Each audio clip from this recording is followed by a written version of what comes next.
एक ऐसा फुटबॉलर जिसने फुटबॉल के मैदान पर अपनी एक अलग पहचान बनाई, अपना एक अलग नाम बनाया और वो नाम हमेशा के लिए अमर कर दिया।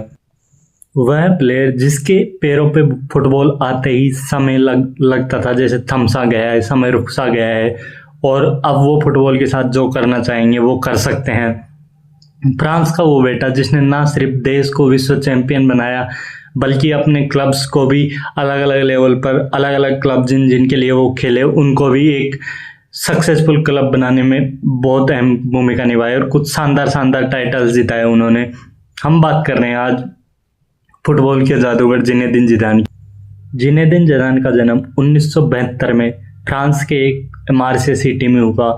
एक अप्रवासी फ्रांसीय माता पिता के घर में पले बढ़े। बचपन से इन्होंने गरीबी का सामना किया और बचपन में ही उनपे एक फुटबॉल का जुनून चढ़ गया था।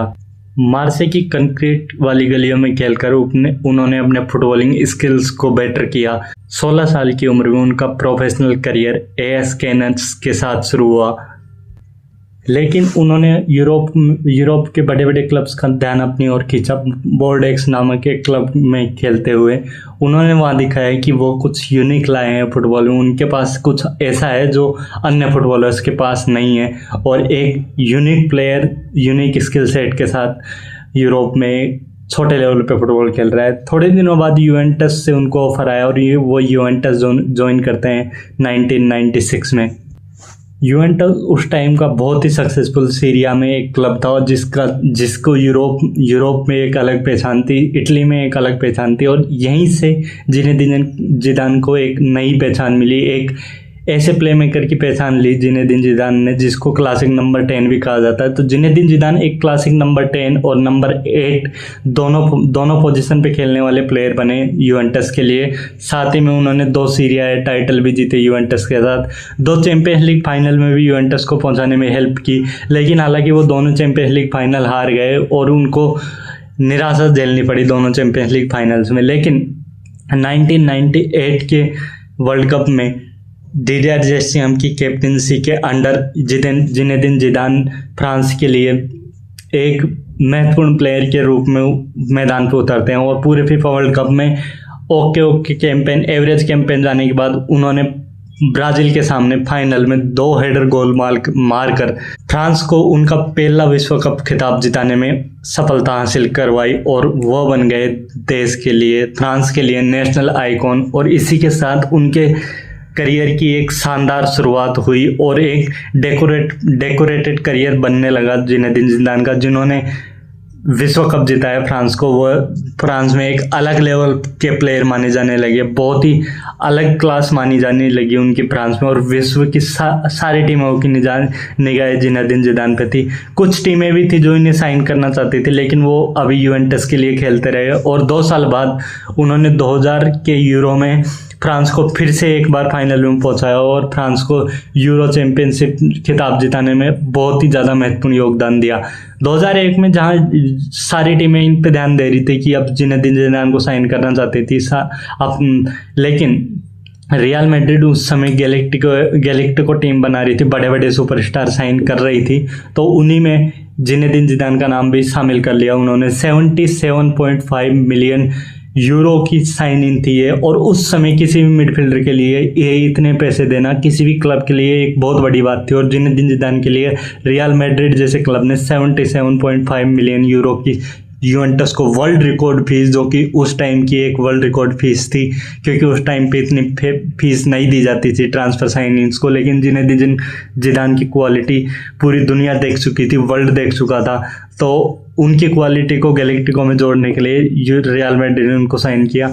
और अगले ही सीजन 2002 के चैंपियंस लीग फाइनल में जब 1-1 लेवल स्कोर चल रहा था बायर लेवरकुसन के सामने रियल मैड्रिड ने, वहीं रॉबर्टो कार्लोस की एक क्रॉस आती है और उस पर शानदार वॉली गोल मारकर जिनेदिन जिदान रियल मैड्रिड को चैंपियंस लीग खिताब जिताते हैं और वो रियल मैड्रिड का 9वां चैंपियंस लीग टाइटल रहता है। और जिनेदिन जिदान का वो गोल one of the best goals ever में गिना जाने लगा।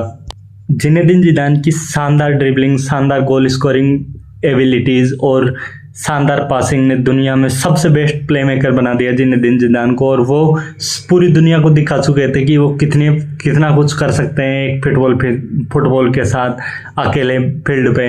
और जिनेदिन जिदान एक बहुत ही टेक्निकल प्लेयर थे। जिनेदिन जिदान ने रियल मैड्रिड में आके अपनी फुटबॉलिंग एबिलिटीज को और निखारा और अपने फुटबॉलिंग विरासत, जिसमें वो टाइटल्स पे टाइटल ऐड किए जा रहे थे, एक टाइटल की कमी थी, वो भी उन्होंने जीत लिया, क्योंकि वो फ्रांस के लिए वर्ल्ड कप जीत चुके थे, यूरो जीत चुके थे, इटली में डोमेस्टिक लीग जीत चुके थे। सिर्फ चैंपियंस लीग ही ऐसा खिताब था जो उन्होंने अभी तक नहीं जीता था, और वो रियल मैड्रिड के लिए उन्होंने खुद गोल मार के जीता दिया और एक अनोखा चैप्टर लिख दिया, एक मिडफील्डर की कहानी जो कि बहुत ही अनोखी थी। जिदान अपनी लेगेसी बना चुके थे फुटबॉल में। वो 2006 में फुटबॉल को अलविदा कहते हैं। जिदान 2006 में फिर से फ्रांस के लिए वर्ल्ड कप खेलने के लिए मान जाते हैं और वो फ्रांस को वर्ल्ड कप फाइनल तक पहुंचा देते हैं। फाइनल का एक्स्ट्रा टाइम चल रहा रहता है, उसमें जिदान एक पेनल्टी गोल स्कोर करते हैं इटली के सामने। बुफोन गोलकीपर जो कि वर्ल्ड के बेस्ट गोलकीपर थे उस समय को, उनके सामने वो एक पेनल्टी गोल स्कोर करते हैं और फ्रांस को एक्स्ट्रा टाइम चल रहा होता है। लेकिन वहीं पे एक ऐसा मोमेंट आता है जिसमें सामने वाले प्लेयर की टैक्टिक्स झंझोड़ के रख, कुछ ऐसा होता है जिसकी कोई भी वहीं पे कुछ ऐसा होता है एक्स्ट्रा टाइम में जिसकी किसी को उम्मीद नहीं थी। जिदान एक कूल काम कंपोजर रखने वाले प्लेयर, कभी भी अग्रेसिव मोड में नहीं रहने वाले एक प्लेयर ने माटेराजी को हेडबट दे मारा और इसके चलते उन्हें डायरेक्ट रेड कार्ड मिला और वो अपने इंटरनेशनल करियर को एक विवादास्पद स्थिति में समाप्त करते हैं। और वो वर्ल्ड कप जीत सकते थे, लेकिन वो रेड कार्ड लेने के चलते फ्रांस वर्ल्ड कप नहीं जीत पाए और एक्स्ट्रा टाइम में पेनल्टीज में इटली से हार गई। इसी के साथ जिदान ने अपना करियर ख़त्म किया और जिदान ने अपनी एक अलग लेगेसी बना दी फुटबॉल वर्ल्ड में। महज 34 साल की उम्र में जिदान ने बहुत कुछ हासिल कर लिया था, सब कुछ जीत चुके थे वो फुटबॉलिंग लेवल पे, तो उन्होंने 34 साल की उम्र में संन्यास की घोषणा कर दी ताकि वह अपनी फैमिली के लिए टाइम निकाल सके और अपनी लाइफ एंजॉय कर सके। तो उन्होंने फुटबॉल को अलविदा कह दिया। जिनेदिन जिदान ने 1998 के वर्ल्ड कप जीतने के साथ में अपने परफॉर्मेंस के दम पे उस साल का बैलन डोर भी जीता। तो इंडिविजुअल लेवल पे और क्लब और इंटरनेशनल लेवल पे जिदान ने बहुत कुछ हासिल कर लिया था। जिदान ने मैनेजर के तौर पे भी एक विनिंग मेंटेलिटी इम्प्लेंट की और उन्होंने 3-पीट किया रियल मैड्रिड के साथ में। तो मैनेजर के रूप में भी वो बहुत सक्सेसफुल करियर रहा उनका, लेकिन मैनेजर के करियर की हम इसमें वीडियो में बात नहीं करेंगे, उसके लिए अलग वीडियो बनाएंगे। अगर आपने भी जिदान का करियर देखा है, कुछ साल ही देखे हो, तो आपको सबसे यादगार पल कौन सा लगता है जिदान का, जिससे आपको लगता हो कि जिदान का जो आपकी नज़रों में जिदान का सबसे यादगार पल हो आपके लिए, तो कमेंट करके बताइए। वीडियो लाइक कर दीजिए और ऐसी ही वीडियो देखने के लिए चैनल को सब्सक्राइब कर दीजिए।